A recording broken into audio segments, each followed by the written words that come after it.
আমরা কথা শুনবো আমাদের প্রাণের মানুষ, যিনি ছাত্র অবস্থায় নেতৃত্ব দিয়েছেন আমাদের রাজশাহী কলেজে, যিনি ছাত্র নেতা হিসাবে খুবই প্রসিদ্ধ, যিনি সাংস্কৃতিক আন্দোলনে, আমরা এখন যেমন সাংস্কৃতিক আন্দোলনে ছোট ছোট কাজ করছি, কিন্তু সেই সময় তিনি গোটা রাজশাহী এবং রাজশাহীর আশেপাশেও সাংস্কৃতিক নেতৃত্ব গড়ে তুলেছেন। এরকম আমাদের একজন অভিভাবক, এই অনুষ্ঠানের সম্মানিত অতিথি 12 নম্বর ওয়ার্ডের সম্মানিত কাউন্সিলর জনাব শরীফুল ইসলাম বাবু।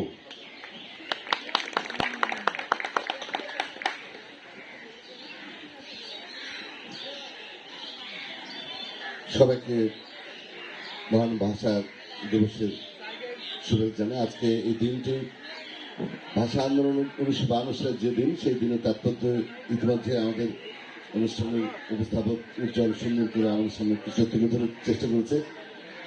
আজকে অনুষ্ঠানের শুরুতেই এই সূর্যগণ সমাজ কল্যাণ সংস্থার সভাপতি সাহেব তার এই অনুষ্ঠানে আয়োজনের বিষয়বস্তু তুলে ধরেছেন। এই অনুষ্ঠানে আজকে আমাদের মঞ্চে উপস্থিত আছেন আমাদের বাংলাদেশের অন্যতম খ্যাতনামা ব্যক্তিদের কয়েকজন, তার মধ্যে আমাদের বীর মুক্তিযোদ্ধা আবুল হোসেন সাহেব আছেন, বীর মুক্তিযোদ্ধা ডক্টর আব্দুল মান্নান আছেন, আমাদের সদ্য শিক্ষক বীর মুক্তিযোদ্ধা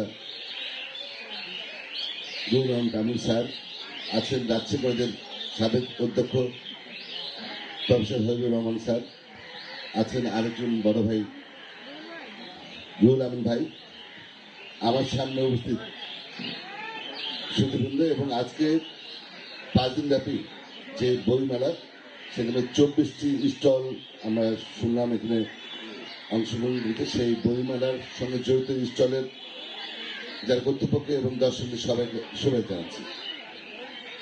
1952 সালের ভাষা আন্দোলন, এটা আমাদের বাংলা জাতির প্রত্যাশিত ঘটনা ছিল না, আমাদের উপর চাপিয়ে দেওয়া হয়েছিল এবং ওই দিন ভাষা আন্দোলনের যে সংগ্রাম সেটা আমাদের করতে হয়েছিল।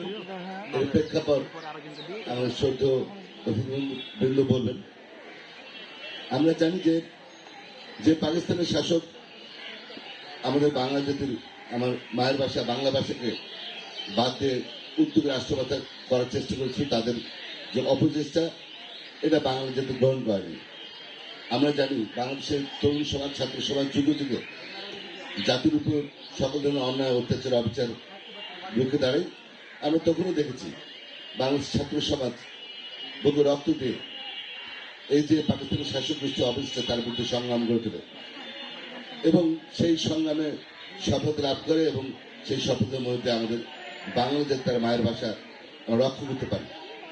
দীর্ঘদিন পরে হলো জাতিসংঘ আমাদের এই সেই সংগ্রামের ইতিহাসকে স্বীকৃতি আজকে আমরা জানি। আজকে বাংলা জাতির 1952 সালের সেই গৌরবোজ্জ্বল যে ইতিহাস সেটা যেমন স্মরণ করছে, তেমনি সারা পৃথিবী এবং ইউনেস্কো কিন্তু এই দিনটিকে স্মরণ করছে।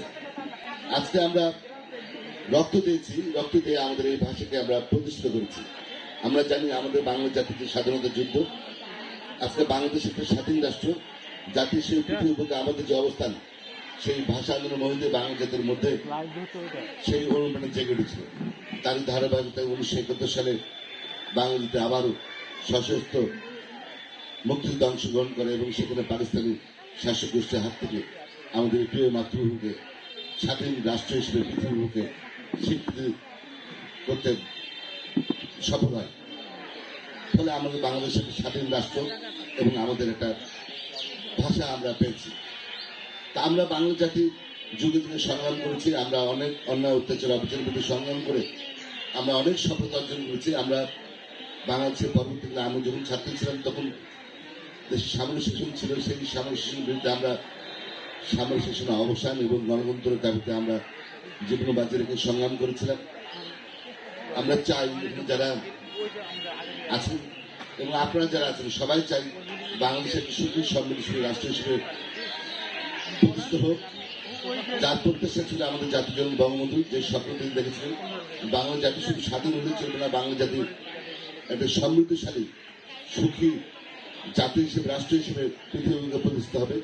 সেই সংগ্রাম এখনো অব্যাহত রয়েছে। জাতির জন্য বঙ্গবন্ধু প্রয়াত হয়েছেন, কিন্তু তার কন্যা শেখ হাসিনা আজকে বাংলাদেশকে সুখী সমৃদ্ধ রাষ্ট্র হিসেবে গড়ে তোলার জন্য সংগ্রাম চালিয়ে যাচ্ছেন। সেই সংগ্রামে তিনি অবিচল আছেন। আমরা তার প্রতি আকুণ্ঠ সমর্থন ব্যক্ত করছি। আমি আশা করি বাংলা জাতির যে যুগে যুগে স্বপ্ন ছিল, সেই স্বপ্ন একদিন পূরণ হবে।